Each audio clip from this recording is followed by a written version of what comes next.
আসসালামু আলাইকুম ওয়া রাহমাতুল্লাহি ওয়া বারাকাতুহু। দেশে এবং প্রবাসের কাছে এবং দূরে যে যেখানে আছেন পাখি প্রেমী বন্ধুরা, আশা করি সুস্থ এবং ভালো আছেন। আমি আছি আপনাদের সাথে মোহাম্মদ খলিল। নতুন একটি ভিডিওতে আপনাদের সবাইকে স্বাগতম। বন্ধুরা, আজকে আমাদের দেশে সবুজকে নিয়ে আমরা কথা বলবো। চলুন কথা না বাড়িয়ে আমরা বিস্তারিত শুরু করি। এ পাখি হিংসা হলো বেশি মিশুক, দোষ গুণ ত্রুটি এদের মাঝে বিদ্যমান। পোষ মানে দ্রুত, শিকালে কথাও বলে। অজস্রা কবিতা রচিত হয়েছে এদেরকে নিয়ে। দেশে প্রায় প্রতিটি স্থানে কম বেশি এদের সাক্ষাৎ মেলে। বেশি দেখা যায় আর্দ্র পাতাঝরা বনে, পাহাড়ি বনমানিতে প্রচুর দেখা যায় বসতঘরের আশেপাশে এবং শহরে ও গ্রামে। এদের বাংলা নাম সবুজ টিয়া, ইংরেজি নাম রোজ রিং ক্রিকেট, বৈজ্ঞানিক নাম সেন্টাকুলা টামি।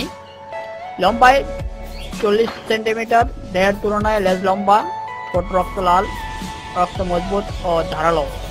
ওপরের ঠোঁট বড়শির মতো পাকানো, জিভ শক্ত, চোখের বলয় কমলা রঙের, মণি হলুদ সাদা। দেহের অধিকাংশ পালক কলাপাতা সবুজ, পেটের কিছু অংশের থেকে নেলছে ধূসর আবাযুক্ত হলুদ। স্ত্রী পুরুষ পাখি দেখতে একই রকম মনে হলো পাট্টু গাছে খানিকটা।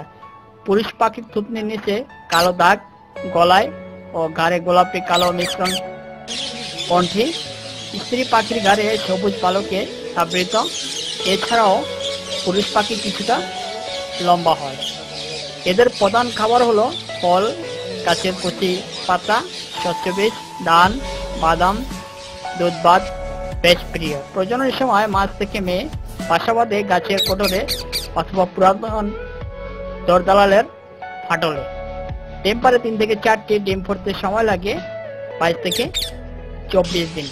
তো বন্ধুরা, এ হলো আমাদের দেশীয় বন্য পাখি সবুজ টিয়ার বিস্তারিত জীবনী। অবশ্যই আমরা দেশি পাখি পালন করব না, দেশি পাখি বেঁচে থাকার জন্য সহযোগিতা করব। আর যারা এগুলা ধ্বংস করতে চায় তাদেরকে আমরা অবশ্যই বুঝিয়ে এর থেকে বিরত রাখার চেষ্টা করব। তো বন্ধুরা, আজকের এপিসোডটি নেওয়া হয়েছে আপনার গুগল থেকে, লেখক আলম শাহীন স্যারের লেখা দৈনিক মানববন্ধন থেকে। সবসময় ভালো থাকেন, সুস্থ থাকেন। আসসালামু আলাইকুম ওয়া রাহমাতুল্লাহি ওয়া বারাকাতুহু।